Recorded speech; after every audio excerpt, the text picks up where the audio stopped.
चल रहे हैं चुनाव, लगातार चुनाव चल रहे हैं पश्चिम बंगाल और असम में, और हम आपको पल पल की अपडेट दे रहे हैं। कहां पर कितने मतदान हुए हैं ये भी आपको बता रहे हैं, कितनी बड़ी संख्या में लोग घरों से बाहर निकल रहे हैं। लेकिन इस बीच हिंसा की घटनाएं भी लगातार आ रही है। मेदिनीपुर से, दक्षिण 24 परगना से जो घटनाएं आई हैं वो चिंता पैदा करने वाली हैं। हिंसा की जो सबसे बड़ी खबर है वो है बीजेपी कार्यकर्ता की हत्या, और वो हुई है पूर्वी मिदनापुर के नंदीग्राम में। आपको नंदीग्राम लेकर के चलेंगे, बांकुड़ा में क्या हो रहा है ये बताएंगे, दक्षिण 24 परगना की खबर देंगे, असम में 39 सीटों का हाल क्या है ये भी बताएंगे। लेकिन राजधानी दिल्ली से बहुत बड़ी खबर आई है। रोहिणी में एक घर से 4 लोगों की लाश मिली है, पति पत्नी 2 बच्चों की लाश मिली। रोहिणी के नाहरपुर में एक घर से लाश मिली है। बताइए जा रहा है कि पति ने पत्नी की हत्या की और उसके बाद खुदकुशी कर ली और बच्चों की भी हत्या की है, कुछ ऐसी भी खबरें आ रही हैं। नाहरपुर में घर से 4 लोगों के शव मिले हैं। अभी की बड़ी खबर, पति पत्नी और 2 और लोगों की लाश मिली है, 2 बच्चों के शव मिले हैं। रोहिणी के नाहरपुर की यह खबर है जिसकी वजह से परिवार की हत्या के बाद खुदकुशी का शक है, जिसकी वजह से पूरी दिल्ली में सनसनी है। जी हाँ, तो इस वक्त की अहम खबर आपको दिल्ली से बता रहे हैं। देखिए, एक तरफ चुनाव चल रहे हैं, वहां से हिंसा की घटनाएं आ रही है, लेकिन दिल्ली से जो खबर आई है वो वाकई दहलाने वाली है। दिल्ली की रोहिणी की एक घटना है, पति पत्नी और 2 बच्चों की लाश मिली है। अब इसके पीछे की पूरी गुत्थी क्या है, कहानी क्या है, ये धीरे धीरे मालूम चलेगा। लेकिन नाहरपुर में ये जो घटना हुई है, आसपास के इलाके में जाहिर है सनसनी बच गई है। परिवार की हत्या के बाद खुदकुशी का शक बताया जा रहा है।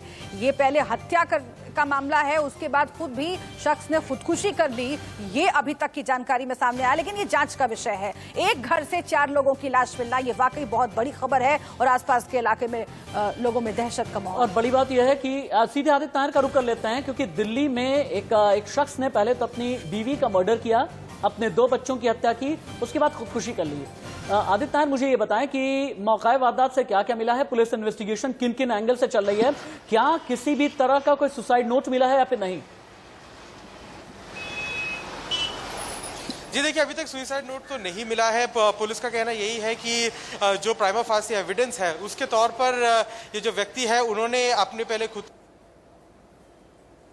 चलिए, आदित्य नायर, किसी टेक्निकल स्नैक की वजह से आदित्य नायर का संपर्क टूट गया है, लेकिन अभी दिल्ली के रोहिणी से बड़ी खबर है।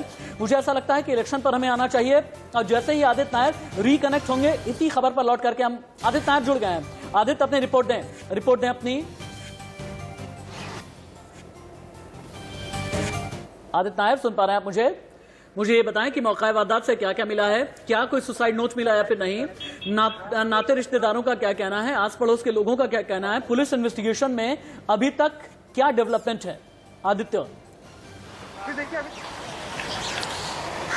जी देखिए, अभी तक प्राइमा फासी एविडेंस में यही पता चल पाया है कि जितने जो बीवी है उनकी जान ली गई, उसके अलावा जो 2 बच्चे हैं उनकी जान ली गई, उसके बाद जाकर उन्होंने खुद की जान ली है। ये एक ऐसा सिमिलर इंसिडेंट कुछ टाइम पहले मेहरौली में भी देखने को मिला था। तो अभी तक बात यही करनी है कि बात यही देखी जा रही है कि क्या वहाँ से सुसाइड नोट मिलता है या नहीं, या घर में कोई आर्थिक या किसी और तरीके की दिक्कतें फेस हो रही है कि नहीं। तो अभी तक जो भी प्राइमा फासी डिटेल्स है वो अभी तक नहीं निकली है, क्योंकि ये अभी आज सुबह ही ये जो पूरी है ये शव मिला है। तो अभी पुलिस का एक बार इन्वेस्टिगेशन हो जाए तो उसके बाद ये सारी डिटेल्स हैं जो बाहर निकल पाएंगी। आसपास के लोगों का क्या कहना होगा, क्योंकि जाहिर है कि इतनी बड़ी वारदात हुई है, एक ही घर में 4 लोगों की लाश बरामद होना, यह अपने आप में आसपास के लोगों को भी दहशत में डाल रहा होगा। क्या कोई बातचीत हुई है और कौन कौन से, क्या कोई बड़े अधिकारी अभी पहुंचे हुए हैं पुलिस के मौका वारदात पर? जी देखिए, बात बड़ी है और तो उस वजह से पुलिस के आला अधिकारी पहुंचे ज़रूर है अभी, और वहाँ पे इन्वेस्टिगेशन ज़रूर जारी है कि पूरा मामला किस बात की है। उसके अलावा जो पूरे एरिया है, पूरा जो घर है उसका वहाँ पर भी पुलिस जो है जी बिल्कुल, आप नजर बना के रखिए, आप नजर बना के रखिए। आदित्य, हम आपके पास वापस लौटेंगे, लेकिन इस बीच एक और अहम खबर का रुख कर लेते हैं। देखिए, ये खबर कोरोना से जुड़ी हुई है। कोरोना ने अब तक के सारे रिकॉर्ड तोड़ दिए हैं, लगातार मामले बढ़ते जा रहे हैं। अपडेट ये है कि 24 घंटे में 72,000 से ज्यादा केसेस सामने आ चुके हैं और 459 लोगों की मौत सिर्फ 24 घंटे के भीतर हो चुकी है। तो लगातार कोरोना महामारी का जो खतरा है वो बढ़ता जा रहा है। फिर से एक बार कोरोना पूरे देश में और बड़ी बात यह है शुभ्रा की 172 दिनों में ये सबसे ज्यादा का आंकड़ा है। ये आंकड़ा डराता है, ये आंकड़ा आपको सावधान करने की ओर इशारा कर रहा है, क्योंकि आपकी लापरवाही की वजह से ये आंकड़ा बढ़ा है, ये समझने की जरूरत है। 24 घंटे में 72,000 से ज्यादा संक्रमित मिले हैं, 459 लोगों की मौत हुई है। नए मरीजों का आंकड़ा 172 दिन में सबसे ज्यादा है। पिछले 7 दिन में देश में लगभग 4.25 लाख केस आए हैं और इनमें से 57% सिर्फ महाराष्ट्र में ही है। यानी मार्च में डर तो लगा ही लगा, लेकिन अप्रैल का ये जो पहला दिन है और पहले दिन का जो आंकड़ा है, पिछले 24 घंटे का आंकड़ा, ये खतरनाक इशारा कर रहा है। फिर से 72,000 अगर संक्रमण के केसेस आए हैं। कहीं ऐसा तो नहीं कि देश लॉकडाउन की तरफ लौट रहा है, कहीं ऐसा तो नहीं पार्शियल लॉकडाउन की तरफ लौट रहा है, कहीं ऐसा तो नहीं कि कुछ प्रदेश ऐसे हैं जहां पर फुली लॉकडाउन लगेगा, जिनमें महाराष्ट्र है, जिनमें गुजरात है। बिल्कुल, और आप फिर से एक बार इन आंकड़ों को देखिए और समझिए कि आपका एहतियात बरतना कितना जरूरी है, क्योंकि महाराष्ट्र समेत कई राज्य ऐसे हैं जहां पर एहतियातन कदम सरकार ने उठाए हैं। नाइट कर्फ्यू लगाया गया है, लेकिन उन सब के बीच अगर इस तरीके से कोरोना रिकॉर्ड तोड़ता चला जा रहा है, फिर से एक बार ये महामारी पैर पसार रही है, तो आप लापरवाही नहीं बरतिए। इन आंकड़ों से कुछ सबक लेना हमारे आपके लिए भी जरूरी है। शुभ्रा, एक और भी चीज है कि पिछले 2-3 दिनों में चूंकि फेस्टिवल का वक्त था, होली का वक्त था, वीकेंड का भी समय था, टेस्ट भी यकीनन कम हुए होंगे। यही एक वजह है कि आंकड़ा इतनी तेजी के साथ में शूट अप नहीं हुआ था। लेकिन हाँ, अगर ये 72,000 का आंकड़ा है तो वाकई में बहुत ज्यादा डर पैदा करता है। कोरोना को लेकर के और बड़ी खबरें क्या है, आपको महाराष्ट्र, गुजरात, राजस्थान, हिमाचल, केरल, तमिलनाडु हर जगह लेकर के चलेंगे। दिल्ली, मुंबई का हाल क्या है बताएंगे आपको। बिल्कुल, और कोरोना के आंकड़े की हम बात कर रहे हैं जो कि डराते हैं, लेकिन डराते वो आंकड़े भी हैं जो पश्चिम बंगाल से आ रहे हैं। वहां पर हिंसा की घटनाएं एक एक करके सामने आ रही है। हम फिर से एक बार पश्चिम बंगाल और असम का रुख करेंगे, जहां पर दूसरे चरण का मतदान चल रहा है, लेकिन जो हिंसा की घटनाएं आ रही हैं उनमें इजाफा हो रहा है।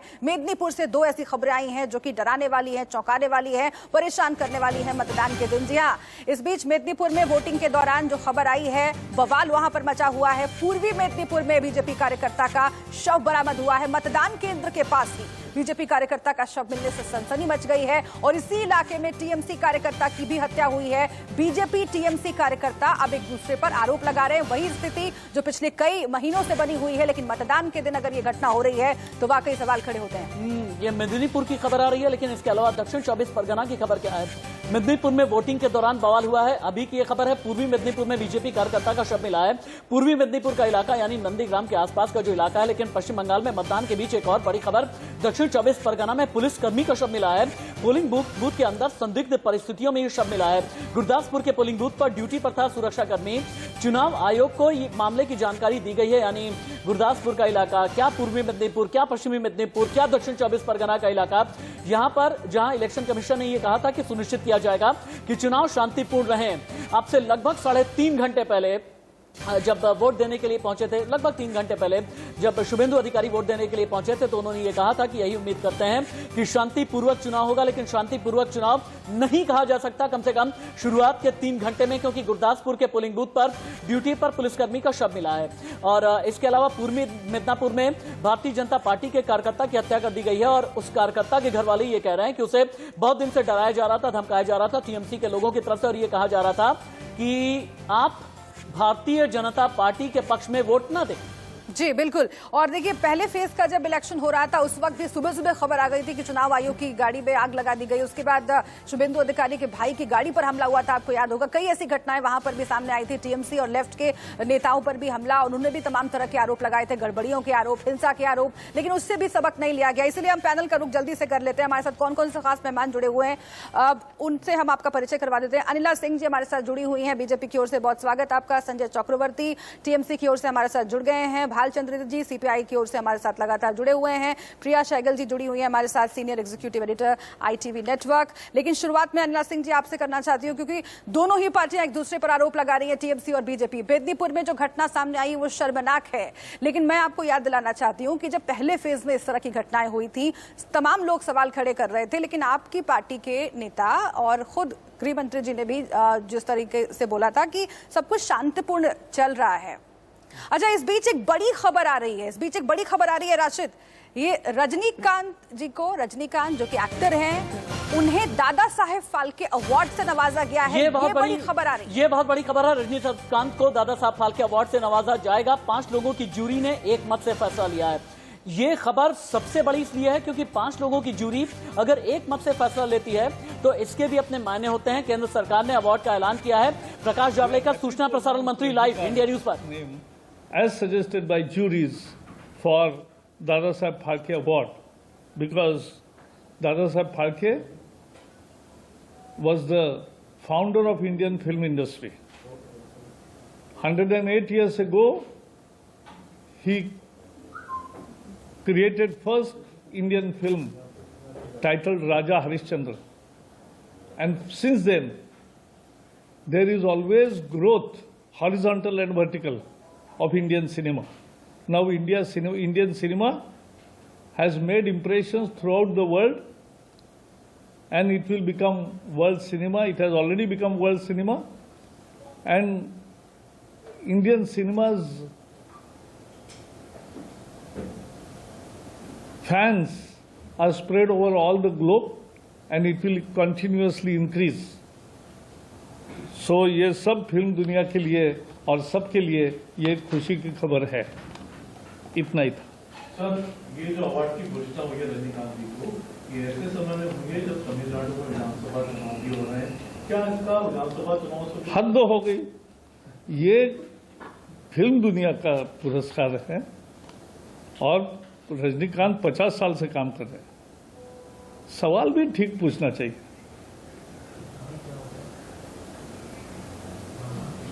बहुत बहुत धन्यवाद। सर एक राजनीतिक सवाल है, जिस तरह से ममता बनर्जी जो है वो सारे जो गैर बीजेपी शासित राज्यों के लोग हैं उनको चिट्ठी लिख रही है और कह रही है कि एकजुट होने का समय आ गया। ममता बनर्जी की चिट्ठी एक हताशा का प्रतीक है। वो मन में समझ गई है कि वो हार रही है। केवल खुद नंदीग्राम में नहीं हार रही है, पूरा टीएमसी सत्ता से बेदखल हो रहा है और इसके कारण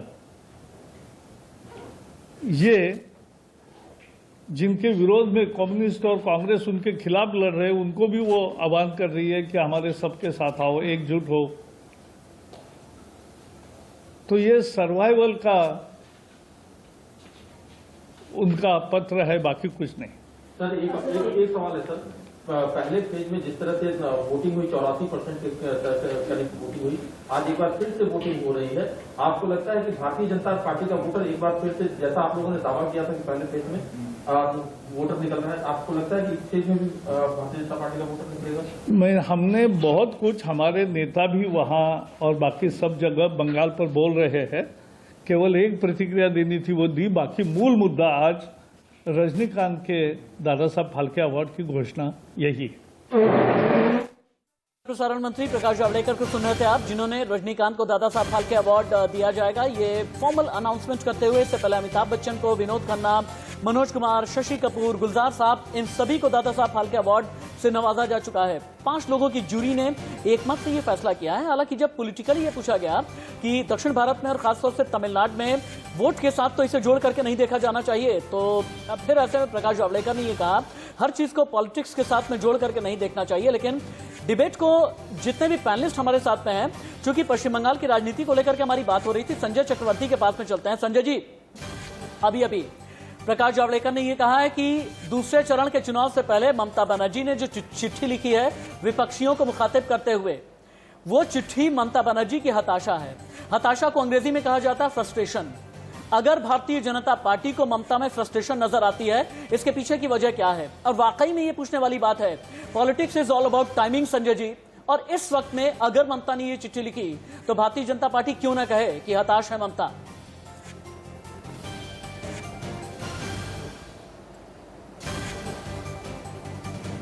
संजय जी, सुन पा रहे हैं आप मुझे? संजय जी, अब तक आवाज आ रही है? आवाज आ रही है मेरे पास? हाँ ठीक है, अब जवाब दें। जैसे भारतीय जनता पार्टी ऐसे फिक्स करके बैठी हुई है, उसका फ्यूचर देखती है, भविष्य देखती है। राजनीति में एक दूसरे के साथ मुलाकात करना है और बात करना, फोन करना, लिखना, ये एक आम बात है। क्या भारतीय जनता पार्टी नेता नहीं दिखते? 2 मई के बाद मुलाकात कर लेती ना, एक बार एक काम कर लेते हैं, एक बार फिर से रजनीकांत को जो दादा साहब फाल्के अवार्ड, अब आज देखिए, आज की जो टाइमिंग है, रजनीकांत जी को जो है दादा साहब फाल्के अवार्ड दे रहा है। ये एक मैंने बात भी दिया सकता था। टाइमिंग की बात हो रही है तो फिर अवार्ड की टाइमिंग पर भी सवाल खड़े होंगे। अनिला जी को जवाब देना चाहिए। एक बार अनिला जी से रिएक्शन ले लेते हैं, फिर वापस आते हैं आपके पास, क्योंकि कई बार ये बात उठ चुकी है अनिला जी कि आखिर यही टाइम क्यों चुना गया। आज देखिए, एक तरफ हम ये बता रहे हैं कि चुनाव चल रहे हैं, अचानक से प्रेस कॉन्फ्रेंस आती है, रजनीकांत साहब को दादा साहब फाल्के पुरस्कार की घोषणा। क्या चुनाव से जोड़ना ठीक है इसको? बिल्कुल गलत है। सबसे पहली बात तो ये है कि भारतीय जनता पार्टी थोड़ी ना तय कर रही है कि किसको ये अवार्ड मिलेगा, किसको नहीं मिलेगा। और दूसरी बात, जो विरोधी दल है, खासतौर से जैसे मैं संजय जी को सुन रही थी, खुलकर बोलिए ना, उनको बहुत कष्ट हो रहा है कि रजनीकांत जी को बाबा साहब फाल्के अवार्ड मिल रहा है। बोले, राहुल गांधी बोले कि हमें बहुत खराब लग रहा है कि रजनीकांत जी को मैम इनको ये लगता है ना मैम, रजनीकांत को अगर दादा साहब फाल्के पुरस्कार आप लोग दे रही हैं तो इनको लगता है माइंड इट। देखिए, ऐसा है कि अभी मैं सुन भी रही थी, एक पत्र का भी जिक्र हो रहा था कि ममता दीदी ने किस प्रकार से एक पत्र लिखा है सारे विरोधी दलों को कि भाई हम सबको एक हो जाना चाहिए भारतीय जनता पार्टी के खिलाफ। ये आखिरी कील है ताबूत। जब इस प्रकार करते हैं, कोई नेता कर सकते हैं, तो समझ में आ जाता है कि डेस्परेशन।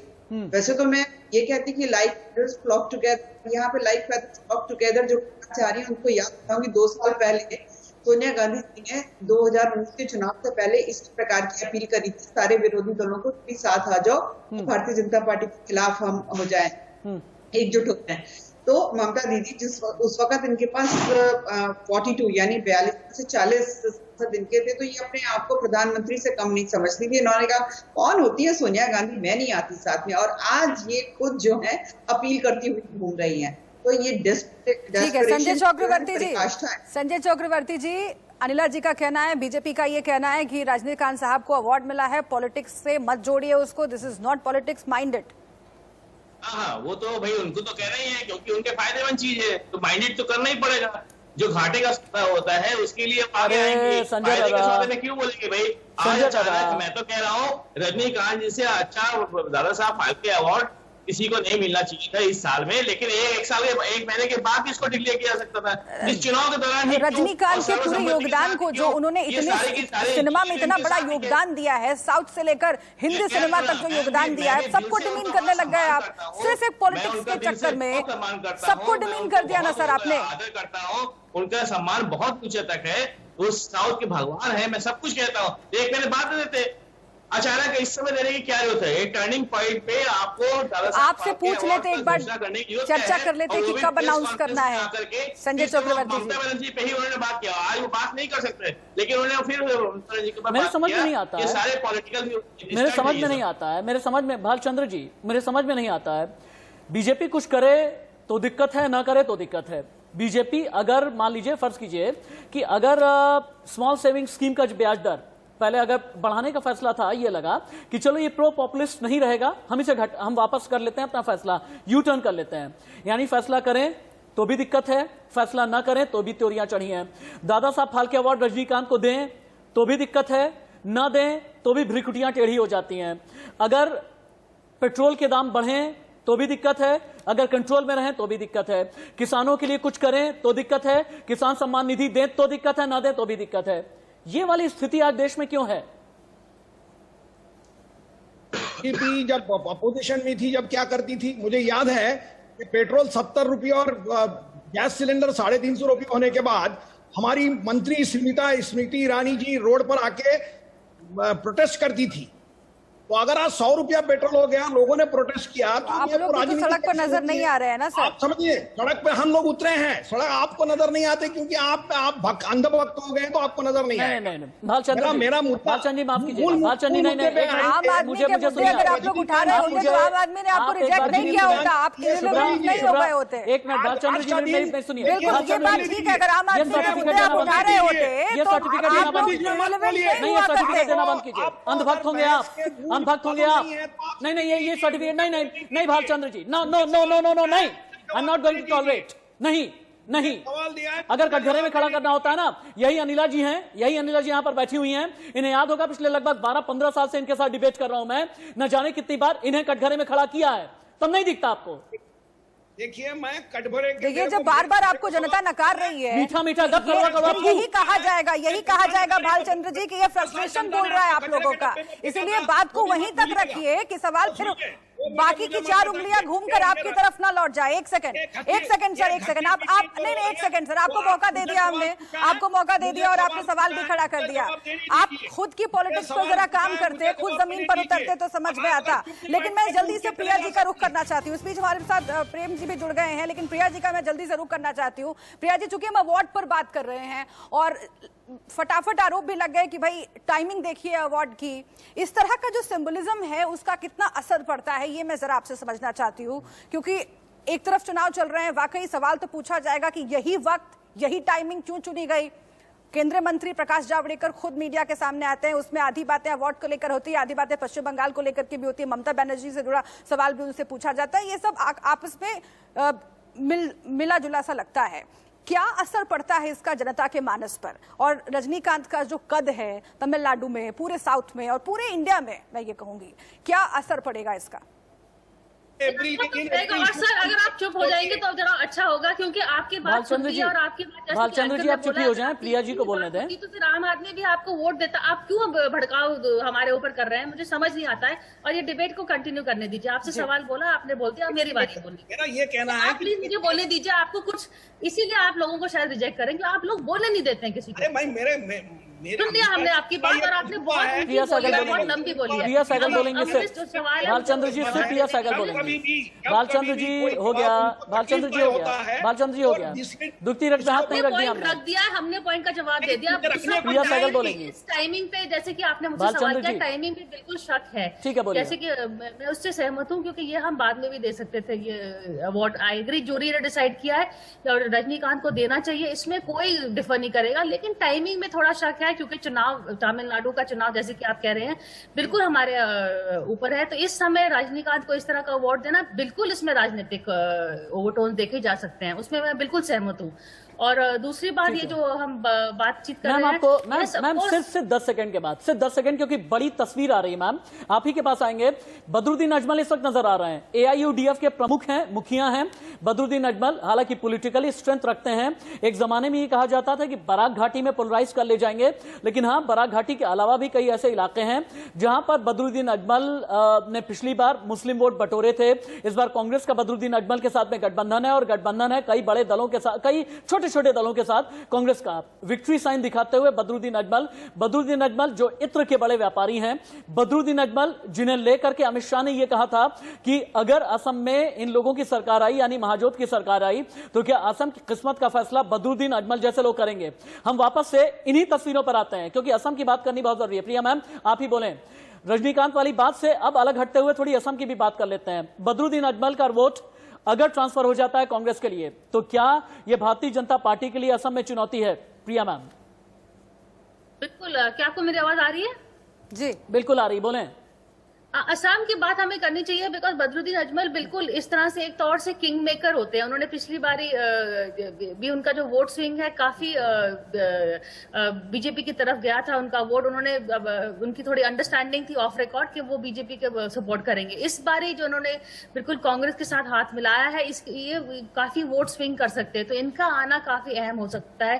कांग्रेस ने एक्चुअली बहुत अच्छा गठबंधन भी किया हुआ है, बस कांग्रेस की ये कमी है कि उस गठबंधन में कोई फेस नहीं है, इसलिए उनको लोकल लीडर्स जैसे तरुण गोगोई जी के मृत्यु के बाद कोई भारी लोकल लीडर नहीं है। तो इस गठबंधन में बदरुद्दीन अजमल का काफी मायने पड़ेगा, और मुझे लगता है कि ये वोट स्विंग कर सकते हैं महागठबंधन। आप कह रही हैं कि वोट स्विंग कर सकते हैं, लेकिन प्रेम कुमार जी, चूंकि आप भी जुड़े हुए हैं और आप कांग्रेस सपोर्टर हैं, आपसे एक सवाल ये करना चाहूंगा। एक जमाना था जब बदरुद्दीन अजमल के नाम पर तरुण गोगोई ने यह कहा था, एक पत्रकार ने कहा कि बदरुद्दीन अजमल उनके साथ गठबंधन होना चाहिए क्या? तरुण गोगोई का जवाब था हु इज ही, कौन है बदरुद्दीन अजमल। लेकिन आज राजनीतिक मौका परस्ती की इंतहा नहीं है कि मुस्लिम वोट बैंक बटोरना है, बदरुद्दीन को साथ में लेकर के आना है। महाजोत के नाम पर कांग्रेस भी है, AIUDF भी है, CPI भी है, CPM भी है, CPI-ML भी है, आंचलिक गण मोर्चा भी है और BPF भी है। इंशाअल्लाह और थर्ड फेज में भी हम लोग जाएंगे।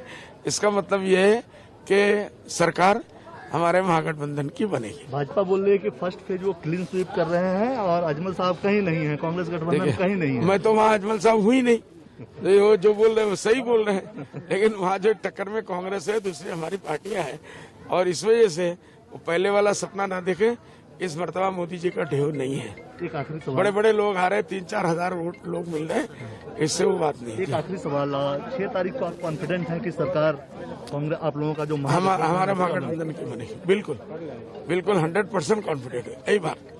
लेकिन आप लोगों पे आरोप लगा रहे हैं अमित शाह लगातार कि अजमल जब आएंगे तो इन्फिल्ट्रेटर्स को ले आएंगे। इन आरोपों 6 साल में उन्होंने कितने लोगों को निकाला, मोदी जी कह के गए, अमित शाह जी आए, हमें पावर में लाइए, पोटली बांध के बांग्लादेश भेजेंगे। मैं चैलेंज करता हूं, अगर 100 भी बांग्लादेश 5 साल में निकाला हो तो उसको हमको प्रूफ दे। यही लोग बांग्लादेशियों को लाते हैं, काल आके बांग्लादेश के लोगों को लाना चाहते हैं।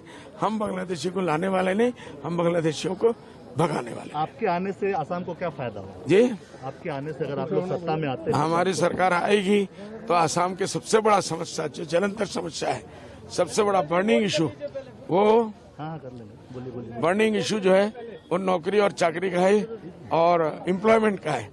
जो मोदी जी कह के गए थे 2.5 करोड़ देंगे, यहाँ आके कह के गए 25 लाख देंगे, 25 आदमी को भी नौकरी इन लोगों ने नहीं दिया है। उसके बाद जो है हम लोग का के मामले को का कोई हंसर रवाना करेंगे। तीसरी बात, फ्लड एंड इरोशन का मामला है, एनआरसी का मसला है, उसको परमानेंट सॉल्यूशन निकालना पड़ेगा। डी वोटर का मामला हमेशा हमेशा के लिए खत्म करना पड़ेगा। हमने औरतों के अकाउंट में, हमारे महागठबंधन ने 2000 रुपया करके पर महीने एक महिला हम लोग उनके खाते में भेजेंगे। इसी तरीके से जो टी बगान के लोग हैं उन लोगों को 365 रुपया करके हर आदमी को हम लोग देंगे। ये हमारी पार्टी का वचन है। दूसरी बात, जो बिजली का खर्चा है वो 200 यूनिट का पैसा 1400 होता है, वो हम लोगों को देंगे। एक आखिरी सवाल, टोटल कितनी सीट का दावा आप कर रहे हैं? जी, यूडीएफ के मुखिया हैं बदरुद्दीन अजमल, जिन्होंने कांग्रेस के साथ में गठबंधन किया, या यूं कहें कि कांग्रेस को उनकी जरूरत आन पड़ी है। अनिला मैम, बदरुद्दीन अजमल का यह कहना था कि घुसपैठियों के नाम पर, सीए एनआरसी के नाम पर न जाने कितनी राजनीति असम में आप लोग करते हैं, लेकिन 6 साल में बांग्लादेशी कितने घुसपैठी असम से आप लोगों ने निकाले हैं? जवाब दें। ठीक है ना, उनके कहने से क्या होता है? क्या वहाँ की पब्लिक समझती नहीं है कि घुसपैठिए जो हैं उनको एंटरटेन करने वाले कौन लोग हैं? जो हमारे भारतीय नागरिक हैं, उनका जो एक सिटीजन होने, नागरिक होने के नाते जो अधिकार होता है, उसको छीन कर दूसरे लोगों को देने वाले कौन लोग हैं? के लोगों को समझा हुआ है, कुछ बोल देंगे तो वहाँ की जनता मान जाएगी। वहाँ की जनता ने कहा कि 5 वर्ष में विकास क्या चीज होती है, जो है वो इंफ्रास्ट्रक्चर उठा, कोई भी क्षेत्र उठा लीजिए, भारतीय जनता पार्टी ने निरंतर कार्य किया है असम को आगे बढ़ाने के लिए। हाँ, इन लोगों ने क्या किया था? केवल और केवल अत्याचार और केवल एक्सटॉर्शन, प्रेम कुमार राजनीति, जवाब दें। ये समाप्त प्रेम कुमार जी जवाब दें। गृहमंत्री भी ये कहते हैं कांग्रेस की सरकार थी तो फिर बोडोलैंड का क्या हाल था? वहां पर सिर्फ और सिर्फ लोग मारे जाते थे। लेकिन हाँ, जवाब ये भी दें कि चूंकि इत्र के कारोबारी व्यापारी हैं बदरुद्दीन अजमल, इनके इत्र की खुशबू कांग्रेस को इतनी क्यों भाग गई?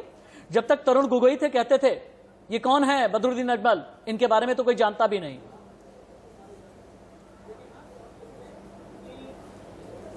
देखिए राशिद जी, पहले हिस्से का जवाब यह है कि इस देश में जो समझौता, असम में जो शांति आई वो राजीव गांधी के समझौते के बाद आई। उसके बाद ये शांति का युग आया है। तो कांग्रेस का योगदान है असम में शांति लाने का। और देश के दूसरे हिस्सों में भी, पंजाब में भी शांति आई थी, राजीव गांधी का योगदान था। राजीव लोंगोवाल समझौता था।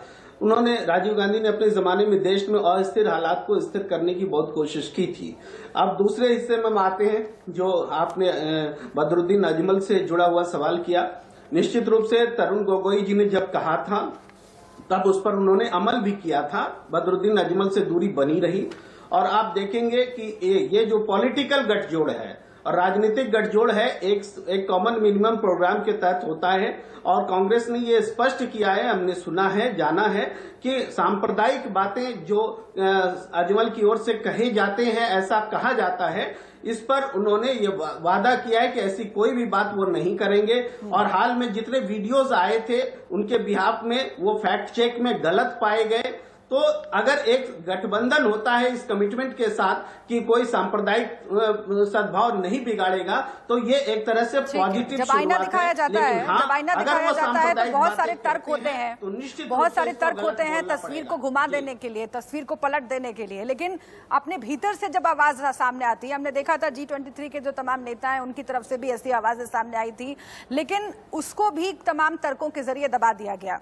आखिर क्या वजह है, क्या मजबूरी है ऐसी कांग्रेस पीपुल्स पार्टी की, क्या मजबूरी है ऐसी लेफ्ट की कि एक तरफ का जो सांप्रदायिकता है वो तो नजर आती है, दूसरे तरफ की नजर नहीं आती है। इस पर आगे हम डिबेट तस्वीरें दिखाते हैं। हिंसा की घटनाएं लगातार पश्चिम बंगाल से सामने आ रही है। बीजेपी कार्यकर्ता की हत्या मेदिनीपुर में हुई है। पोलिंग बूथ में पुलिसकर्मी का शव बरामद हुआ है। दक्षिण 24 परगना से यह खबर आई है और इसके साथ ही वोटर्स को धमकाने का आरोप भी लगा है। देबरा से घटना सामने आई है, कहीं बीजेपी कहीं टीएमसी एक दूसरे पर आरोप लग रहा है। लेकिन इस बीच ये जो 3 तस्वीरें हैं वो आज के इलेक्शन की जो संवेदनशीलता है उसे बयां कर रही है। राशिद, क्योंकि ये मेदिनीपुर की तस्वीर है, मेदिनीपुर यानी और खासतौर से पूर्वी मेदिनीपुर का इलाका जहां पर यह कहा जाता है कि शुभेंदु अधिकारी का प्रभाव है।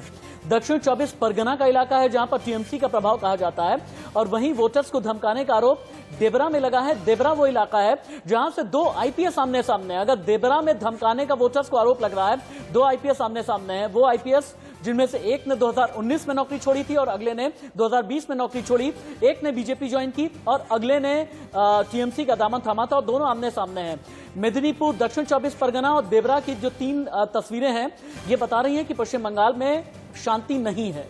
इनके जरिए ये पता चल रहा है कि पश्चिम बंगाल में अभी भी बवाल है, राजनीतिक हिंसा है, खून की राजनीति भी हो रही है। और राजनीतिक हिंसा के बीच टीएमसी और बीजेपी का एक दूसरे पर आरोप है। टीएमसी वाले ये कह रहे हैं कि अब तो हमारे हाथ में कानून व्यवस्था है ही नहीं, जब इलेक्शन कमीशन के हाथ में लॉ एंड ऑर्डर है तो फिर ऐसे में हमारे ऊपर इल्जाम न लगाएं। बीजेपी वाले ये कह रहे हैं कि पश्चिम बंगाल की भूमि को ऐसा रक्त रंजित टीएमसी वालों ने कर दिया है कि अब हालात काबू में आना बहुत मुश्किल है, क्योंकि सोनार बांग्ला हम बनाएंगे। सोनार बांग्ला बनाएंगे 2 मई के बाद, क्योंकि 2 मई के बाद दीदी गई और 2 मई आछे दीदी जाछे, इस तरह की आछे और जाछे और इस तरह के नारों की बात होती है। लेकिन प्रिया जी, जहां पर फैक्ट की बात होती है, जहां पर जमीन की बात होती है, जहां पर मजबूती वाली बात होती है, जहां पर गेम चेंजर वाली बात होती है, जहां पर इलेक्शन रिजल्ट की बात होती है और इलेक्शन में इस पार या उस पार की बात होती है, वहां पर ऐसे नारे काम आते हैं क्या? और एक सवाल और मैं जोड़ देती हूं प्रिया जी कि जो हम घटनाएं दिखा रहे हैं 3 तस्वीरों के जरिए हमने आज के हालात बयां किए, लेकिन जो बड़े नेता हैं दोनों ही पार्टियों के, टीएमसी हो या बीजेपी हो, उनके बयान कितना प्रोवोक करते हैं इस तरह की घटनाओं को अंजाम जब देते हैं कार्यकर्ता नीचे तबके के? बयान प्रोवोक तो करते हैं बिल्कुल। अगर वो जिस तरह घटना को निंदा ना करें तो फिर वे प्रोवोक करने की बात है, ना कहना भी कुछ कहना ही है। और जो छोटे छोटे जो नेता हैं वो अपने लीडरशिप पे ही लेते हैं डायरेक्शन उनसे। अगर वो बड़े लीडर्स कुछ ना निंदा करें और खुद भी थोड़े इस तरह के बयान दे या स्टेज शेयर करें उन लोगों के साथ, जैसे मिथुन चक्रवर्ती के साथ शेयर किया था, जो इस तरह के भड़काऊ बयान दे। टीएमसी के भी जो लोकल लीडर्स हैं, जो नेता है, डिस्ट्रिक्ट प्रेसिडेंट्स है, वो उस तरह के बयान दे और फिर वे यही मैसेज जाता है पार्टी वर्कर्स को कि भड़काऊ बयान के बाद नेक्स्ट स्टेप लॉजिकल होता है हिंसा। तो अगर भड़काऊ बयान नेता देते हैं तो वर्कर्स को ये गोहेड, हिंसा का गोहेड एक तौर से मिल ही जाता है। तो इस तौर से बयान देने वाले भी को भी रिस्पॉन्सिबिलिटी लेनी चाहिए, क्योंकि उनको खुद ही अपनी भाषा पे थोड़ा सा करना चाहिए, क्योंकि फिर टेम्पर्स को इसी तरह से तो भड़काए जाते हैं। तो मैं इनको बिल्कुल रिस्पॉन्सिबल होल्ड करती हूँ, नेताओं को भी और वर्कर्स को भी, दोनों जो इस तरह के बयान देते हैं और जो इस तरह की करतूतें करते हैं। लेकिन अनिला जी, आपसे एक सवाल बनता है और भालचंद्र जी सुनिएगा, आप अनिला जी से मैं टेढ़ा सवाल कर रहा हूं, वरना आप कह देंगे अंत तक आप यही कहेंगे कि बीजेपी के प्रवक्ता के तौर पर मैं बोल रहा हूं, और मैं बीजेपी का प्रवक्ता नहीं हूं, मैं अंधभक्त नहीं हूं, अपने विवेक का इस्तेमाल करता हूं। 2 दशक की मेरी लगभग पत्रकारिता हो गई है, इसलिए सुने आप जो अनिला मैम से मैं सवाल करने वाला हूं। अनिला मैम, मेरा आपसे भी सवाल है, क्यों ना हम केंद्र सरकार को भी जिम्मेदार ठहराएं, क्यों ना हम गृह मंत्रालय को भी जिम्मेदार ठहराएं? अगर पश्चिम बंगाल में राजनीतिक हिंसा हो रही थी, अगर पश्चिम बंगाल में आपको यह लगता था कि केंद्रीय एजेंसी जा नहीं सकती, अगर पश्चिम बंगाल में यह लगता था कि सीबीआई वाले जा नहीं सकते, अगर पश्चिम बंगाल में यह लगता था कि बीएसएफ सीआरपीएफ नहीं जा सकती, अगर पश्चिम बंगाल में यह लगता था कि सीआईएसएफ भी नहीं जा सकती, पश्चिम बंगाल में यह लगता था कि पुलिस कंट्रोल में लॉ एंड ऑर्डर नहीं कर पा रही है, सालों पहले आप लोगों को राष्ट्रपति शासन की संस्तुति कर देनी चाहिए थी। आप भी क्यों मूकदर्शक बने रहे मैम? नहीं, देखिए राशिद जी, हमारा देश जो है लोकतंत्र है और जनतंत्र से बड़ी ताकत कुछ नहीं होती है। तो वोट से बड़ी ताकत कुछ नहीं। तो वोट की चोट जब लगती है ना तो अच्छों के जो ना दिमाग ठिकाने पे आ जाते हैं। अगर आप राष्ट्रपति शासन लगा जाते तो क्या होता है, तो बिना राष्ट्रपति शासन के इतना बड़ा विक्टिम कार्ड प्ले करते हैं। वहां की जनता देख रही है ना, समझ रही है हर चीज को, और आप उसका देख लीजिएगा नतीजा। सत्ता परिवर्तन जो होता है वो सबसे बड़ा उदाहरण होता है किसी भी लोकतंत्र के लिए, और ये सबक होता है बाकी देश के लिए और दुनिया के लिए कि यहाँ पर किसी भी प्रकार की तानाशाही नहीं चल सकती है। और परिवारवाद को उत्तर जरूर मिलना चाहिए और बंगाल की जो जनता है जरूर उत्तर देगी कि यहाँ पे सास बहू के सीरियल नहीं चलेंगे, भैया बुआ भतीजावाद नहीं चलेगा, गुंडागर्दी नहीं चलेगी। किस प्रकार से भारतीय जनता पार्टी के कार्यकर्ताओं की हत्या हुई है? न यहाँ पे माँ सुरक्षित है, न बेटी सुरक्षित है। ठीक, केवल और केवल अपने परिवार को आगे ऐसी बढ़ाना। घटनाएं जब होती अगर है तो हम एक बात इसके तो ऊपर स्पष्ट हो एक्शन जाती लेते है और कि कोई ना कोई पक्ष ऐसा है जो खुद को कमजोर पा रहा है। जब खुद को कोई पक्ष कमजोर पाता है तो इस तरह की हिंसा की घटनाएं सामने आती हैं। वो कोई भी हो सकता है और दोनों ही पक्ष एक दूसरे पर आरोप लगा रहे हैं, टीएमसी और बीजेपी। लेकिन मुझे लगता है कि इस डिबेट में जो एक बात नहीं आई है और इसको लेकर मैं संजय चक्रवर्ती जी आपके पास आना चाहती हूँ। हिंसा की हम बात कर रहे हैं, लेकिन हिंसा एक बात होती है और हिंसा की बात दूसरी बात होती है। नंदीग्राम में जो हुआ, ममता बनर्जी पर जो हमले की घटना हुई और उसके बाद जो पॉलिटिक्स हुई, उस पर अगर बात कर लें हम और उससे अगर समझ लें, क्योंकि अभी तक ये भी कहा जा रहा है कि ममता बनर्जी अगर चिट्ठी लिख रही है तमाम पार्टियों के नेताओं को, वो अपने आप को कमजोर पा रही है, शायद उन्हें कुछ कुर्सी डगमगाती हुई दिख रही है। बाकी भी तमाम तरह अच्छा, ये तस्वीरें लगातार सामने आ रही है, ये भी जरा देखना जरूरी है क्योंकि एक के बाद एक पश्चिम बंगाल के अलग अलग इलाकों से जो तस्वीरें सामने आ रही है वो परेशान करने वाली है। देखिए, गाड़ी का शीशा टूटा हुआ है और ये कहाँ की तस्वीरें हैं? ईस्ट मिदनापुर की ये तस्वीर बताई जा रही है। ईस्ट मिदनापुर की ये तस्वीर है, वहां पर हमला हुआ है गाड़ी पर और धीरे धीरे करके इस तरह की घटनाएं सामने आई है। मिदनापुर में ही बीजेपी कार्यकर्ता, टीएमसी कार्यकर्ता की हत्या की खबर आई है, शव मिलने की खबर आई है और उसी के आसपास के इर्द गिर्द के इलाके से ये तस्वीरें शीशे पर आप ये देखिए कि स्टिकर पर आपको भारतीय जनता पार्टी का चुनाव चिन्ह भी नजर आ जाएगा, यानी बीजेपी कार्यकर्ता की जो हत्या हुई है। कहा यह जा रहा है कि ये जो तस्वीरें हैं, टीएमसी के कई उपद्रवी रहे, टीएमसी के कई सपोर्टर रहे जिन्होंने भारतीय जनता पार्टी के कार्यकर्ता जो रहे उनकी गाड़ी पर हमला किया और हमला कितनी बुरी तरह किया गया है। ऐसा लग रहा है कि लाठी से, डंडे से, पत्थर से और बिल्कुल जान लेने की कोशिश करने के इरादे से ही उग्र भीड़ आई और उसने ये हमला किया। ये जो तस्वीरें हैं पूर्वी मिदनापुर की, अपने आप में बहुत डराने वाली तस्वीरें हैं, अपने आप में सवाल खड़े करने वाली तस्वीरें हैं। ये स्कॉर्पियो गाड़ी है, पीछे का शीशा टूटा है, दाईं तरफ बाईं तरफ से हमला किया गया है। इसका मतलब यह है कि गाड़ी को पहले घेरा गया, गाड़ी को पहले रोका गया, उसके बाद फिर चारों तरफ से ही हमला किया गया है। आगे शीशा टूटा है, पीछे भी शीशा टूटा हुआ है। बीजेपी के कार्यकर्ता की हत्या हुई है। टीएमसी वालों पर आरोप लगाया जा रहा है। पूर्वी मिदनापुर का इलाका है जहां पर शुभेंदु, ये तन्मय घोष की कार पर हमला हुआ है, यानी भारतीय जनता पार्टी के जो नेता तन्मय घोष, उनकी कार पर हमला हुआ है। एक बार सुनते हैं।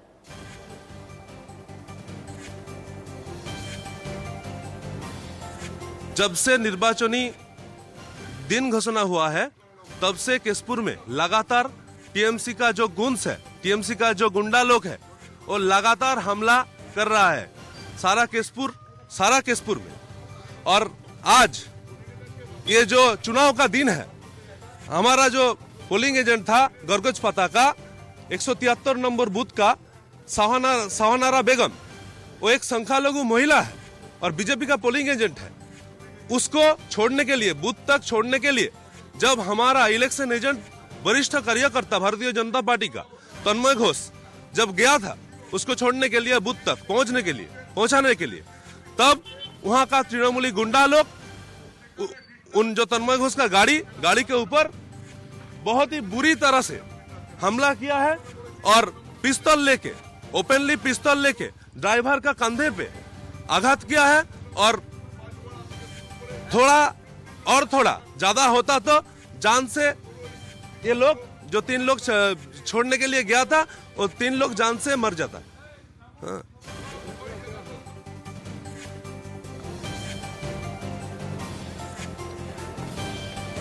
तो अभी आप सुन रहे थे, भारतीय जनता पार्टी की तरफ से ये आरोप लगाया जा रहा था कि टीएमसी के जितने भी गुंडे हैं, टीएमसी के जितने भी गून हैं, वो पूर्वी मिदनापुर में आए हुए हैं और माहौल खराब करने की कोशिश कर रहे हैं। संजय जी, आपको जवाब देना चाहिए। ये मुझे लग रहा है कि मैं कोई सी ग्रेड मूवी देख रहा हूँ, क्योंकि मूवी जो पहले आती थी, इस मूवी का director, producer, actor, script writer, पटकथा, निर्देशन, संगीत, गीत, सब कुछ, सारा कुछ किसने लिखा? स्टार्ट हो रहा है। ये एक सी ग्रेड मूवी का जो है केवल सिंपैथी बटोरने के लिए, पहले हमने बहुत सारी ऐसी राजनीतिक मूवियां देखी हैं जहाँ पे कि स्टंट, इस मासूमियत की बलैया ले लूं क्या मैं? खरोच नहीं आए, इस मासूमियत की बलैया ले लूं क्या? 10 साल सरकार चलाएं आप और बने इनोसेंट। अच्छा, यही सवाल तो मैं आपसे पूछ रही थी संजय जी, यही सवाल तो पूछ रही थी मैं आज कि आपने आज कह दिया कि भाई जहां कहीं हमला हो रहा है बीजेपी कार्यकर्ता, बीजेपी नेता पर, वो सहानुभूति बटोरने के लिए ऐसी बात कर रहा है। लेकिन नंदीग्राम में जो हुआ, ममता बनर्जी को चोट लगी, उसके बाद जिस तरीके से पॉलिटिक्स उसके इर्द गिर्द की गई, बीजेपी वाले तो आप पर यही आरोप लगा रहे हैं कि आपने सहानुभूति बटोरने के लिए उसको हमले का रंग दिया। चोट लगी है इस बात से इनकार नहीं है, लेकिन हमला किया गया ये कहा आप लोगों ने। ये किसने कराया? 2019 में अमित शाह जी पे हमला हुआ, वो किसने कराया? ये सारी चीजें सब कुछ सामने आता है। केवल एक ही का जो है आप इंसिडेंस को काउंट नहीं कर सकते। तो इसमें अगर ममता जी का बात आएगी तो जेपी नड्डा पे भी बात आएगी, 2019 में अमित शाह के ऊपर बात आएगी। ये सब पे काउंटिंग होती है, केवल एक पे नहीं होती है। एक तरफ से है केवल माहौल बनाने से काम नहीं चलेगा। गाड़ी को देखिए टुकड़े टुकड़े हो गए, लेकिन किसी को खरोच नहीं आई। ये सिर्फ हिंदी फिल्मों में ऐसे चलता रहता है कि स्टंटबाजी और अनिला जी टीएमसी के प्रवक्ता संजय चक्रवर्ती ये कह रहे हैं कि ये सी ग्रेड की फिल्म है। गाड़ी पूरी तरह से टूटी हुई है, गाड़ी में जो शीशे हैं उसके चिथड़े उड़े हुए हैं, चारों तरफ से वार किया गया है, लेकिन किसी को भी कोई चोट नहीं आई है। ये कहना है संजय जी का। जवाब दें मैम। सी ग्रेड की फिल्म क्या होती है वो ममता बनर्जी ने दिखाई थी जब उन्होंने नाटक किया था कि उनके पैर में चोट लग गई है। सब लोग अच्छी तरीके से समझ रहे थे कि ये जो एक्ट्रेस हैं, जो मेन हीरोइन है इस वक्त टीएमसी की, अनिला जी चोट लगी है उनको, ये तो बीजेपी के बड़े बड़े नेता मान रहे हैं। आप तो इस चीज को भी खारिज कर रही है। बीजेपी वाले तो मिलने भी गए थे ना, मिलने भी गए थे, राज्यपाल खुद मिलने गए थे। और 21 दिन के बाद देखिए राष्ट्रगान हो रहा था, सपोर्टर का सपोर्ट लेकर के उठी भी थी ना मैम। नहीं, एक चीज आप ये बताएं कि ये शुरू से विक्टिम कार्ड प्ले कर रही हैं। ये तो भारतीय जनता पार्टी का चरित्र है। अगर कोई बीमार होता है, किसी को चोट लगती है, तो बिल्कुल हम पूछेंगे, परंतु इनका इतिहास के पन्ने खोलकर देख लीजिए कितनी बार ये इन्होंने इस प्रकार की चीजें करी हैं, सिंपैथी वोट के लिए, विक्टिम कार्ड के लिए। और आज ये बोल रहे हैं कि भारतीय जनता पार्टी के कार्यकर्ता। एक सेकंड मुझे बोलने दीजिए प्लीज, 30 सेकंड मुझे बोलने दीजिए। देखिए ऐसा है कि आज जब भारतीय जनता पार्टी के कार्यकर्ताओं के ऊपर आप हमला करेंगे, बूथ एजेंट को आप मारेंगे, गाड़ियां तोड़ेंगे, हत्याएं करेंगे, तो आप क्या समझते हैं कि हम डर जाएंगे? अपने आप को बंगाल की शेरनी कहती है ना, घायल शेरनी क्या हो जाती है? मैन ईटर हो जाती है। हमारे लोगों को खाती चली जा रही है और हम चुप होकर बैठ जाएं, मुंह पर उंगली लगाकर बैठ जाएं। मैंने तो सुना था कि शेर या शेरनी अगर बुढ़ा हो जाता है या घायल हो जाता है तो घास नहीं खाने लगता है, परंतु ये तो घास भी खाने लग गई है। सारे राजनीतिक दलों से कह रही है संजय जी जल्दी से, वक्त कम है, भारतीय जनता पार्टी के खिलाफ हो जाओ। हाँ, 2 साल पहले जो समझ में नहीं आ रहा था, ममता बनर्जी और उनके जितने भी कार्यकर्ता हैं और जितने भी कैंडिडेट चुनाव लड़ रहे हैं, चुनौती देती हूँ।